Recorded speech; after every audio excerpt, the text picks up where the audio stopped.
One thing I have to talk about, and a lot of the Long Beach lifeguards have a lot of pride in this. Every year there's a lifeguard competition. Last year, one of the Long Beach lifeguards, so good, not only was he one of the best lifeguards in Long Beach, in New York, he competed in a lifeguard competition in Japan. And our show was involved somewhat. We did a fundraiser to help raise funds to send him to Japan. And it just so happens that lifeguard's brother is sitting right here. So Phil, talk about that whole experience it was for your whole family having your brother compete in Japan. And talk about also the pride of Long Beach lifeguards having one of their members compete in the competition, and your family's pride seeing your brother compete in Japan. Well, obviously I'm very proud of Tim regardless of his accolades and accomplishments, but more so I was extremely ecstatic for him to be able and being one of the chosen people to go there, because there's only 6 guys and 6 girls that go there from the country. So there's not an amount of words that I can really put together to show how proud I am of my brother. And I speak for my family when I say that. Tell me how many generations? Yeah, my parents met lifeguarding. That's another side story. And they met on the chair and they got married and had all of us, and all of my siblings lifeguarded. We still lifeguard. And but yeah, getting back to Tim, extremely proud, honored, all that. And it's great. Yeah, think about that, Marvin. 12 lifeguards in the United States, and one of them's from Long Beach. As a guy who's been on the Long Beach force for over 30 years, had to be great pride for Long Beach to see one of your own compete in Japan and one of the top 12 in the entire country. It was great. Tim did a great job, and just the great experience. That's what he told me. That I didn't get every detail because when I saw him, he was on jet lag time. So I didn't get as much information as the family has, but I know that overall it was an experience he'll never forget, and the city will never forget that we got the accolades of having such a performer come off our beaches. Lastly, there's one thing I want to stress. On this show, we've stressed the importance of preventing drug, alcohol abuse. Marvin and guys, I want you to talk about this. How is a person compromised going into the water if they've had too much to drink or they've had too much drugs in their system? I'll take that one just because we, in the state system, are probably a little more lenient with allowing people to consume on the beach. And the obvious thing, you're going into an unpredictable water system, where waves are crashing and you don't know when or where, or you're also in the hot sun. And alcohol, one, dehydrates you. We have a ton of cases where we have people passing out and we have to get them off the beach and they end up in the hospital getting hydrated. And it may not even be drinking during the day, it was from the night before. And they come in, they're dehydrated, they drank a cup of coffee, and they went to cool off in the water, and before you know it, they're dehydrated and passing out on the beach. When you're dehydrated, you're also weak. And let's not add, if you're drinking or doing drugs, your mind's not working the way it's supposed to be, and you're not making great decisions. So as lifeguards and professionals who train really hard to get used to the ocean environment, when we're going out there to rescue somebody and they are putting us in danger because they're punching, they're flipping out, and then putting other people in danger because they grab you, it could be a scary scene. They could hurt other people. So just like with drinking and driving, or only drinking up to your limit, when it comes to summertime and the heat, the salt water, the unpredictability of the ocean, you really should be going down for a day at the beach and remember, one, not a place to really be drinking and doing drugs, and it's a family environment, especially down here in Long Beach.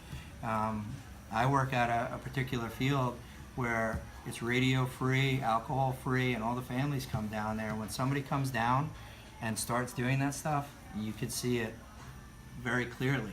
but people come down and do it, and you know, alcohol and drugs tend to make you think you're the only one there. So clearly, you know, there's the obvious: be safe, be careful about what you did the night before, drink lots of water, and you know, the thing that I don't think we did say is you learn this when you're young. The buddy system.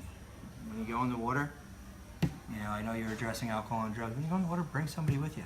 Make sure somebody knows that you're in the water, because we have plenty of cases that you'll hear on the news, just usually late at night, surfers, swimmers who go in, they cool off, they didn't tell anybody, they're all by themselves, and before you know it, no one noticed they were missing until it was either too late or a dire situation. So, but alcohol and drugs are basically a no-no.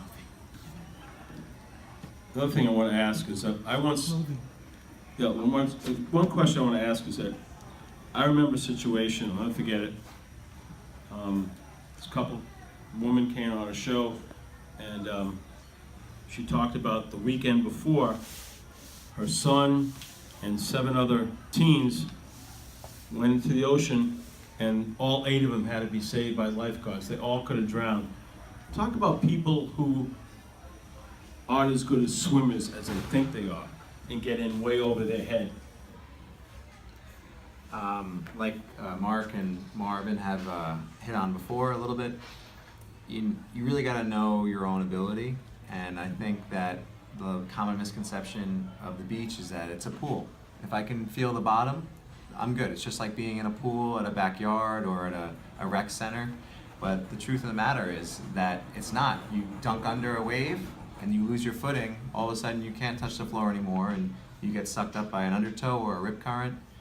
You just really gotta know your limits and know your abilities. Stay true to that. Hey, Barbara, you want to add something? No, I'm good. All right. All right. Anybody else want to add anything? Go ahead. I'll just say, because I was thinking about it.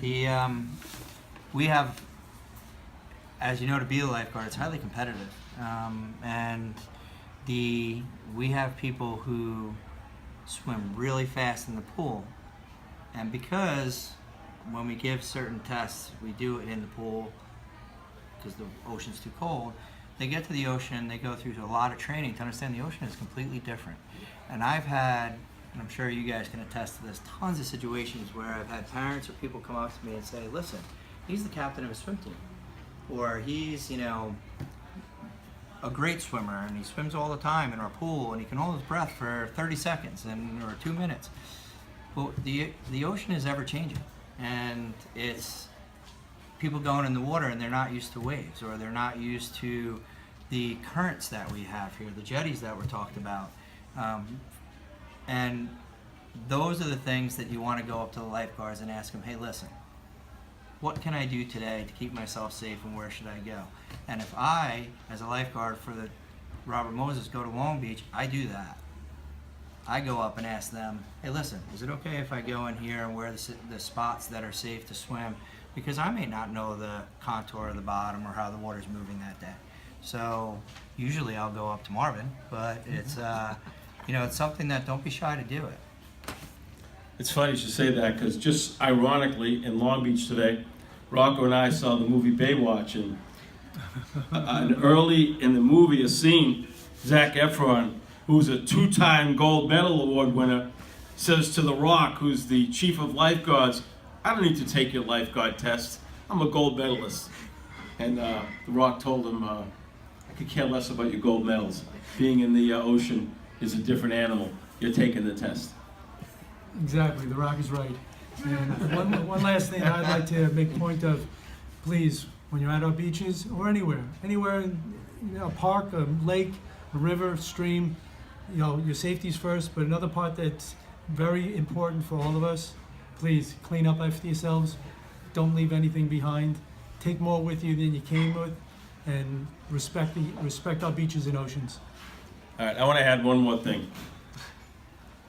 People, if you're on the beach, don't bother the lifeguards. Like, you see this guy, good-looking guy, or you see a good-looking woman, don't start chatting with them. They're there to do a job, and their eyes have to be focused on the ocean.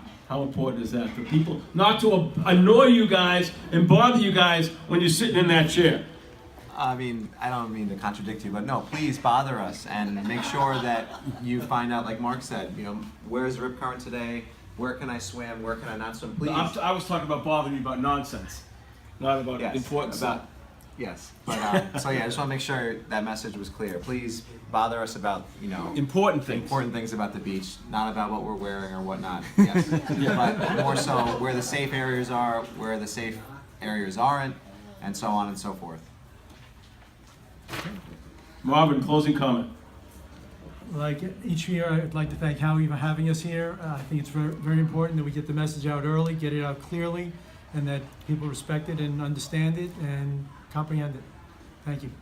So, folks, please, what Marvin and Phil and Mark talked about is so important. Share these videos. It could save a life. These guys are the best. The best Long Beach lifeguards are right here in Long Beach and Jones Beach. I've heard of every single year. They save lives. They're dedicated. They care. They do an amazing job. And so many people are with us here on this earth today because of the amazing work of Long Beach lifeguards. So share this video. It will be up on our Halftime Howie show on Facebook, Halftime Howie on YouTube, and get the word out. A lot of good, important information was shared today. So let's have a round of applause for Marvin Weiss, Phil Cappuccino, and Mark Cady. Great job, guys.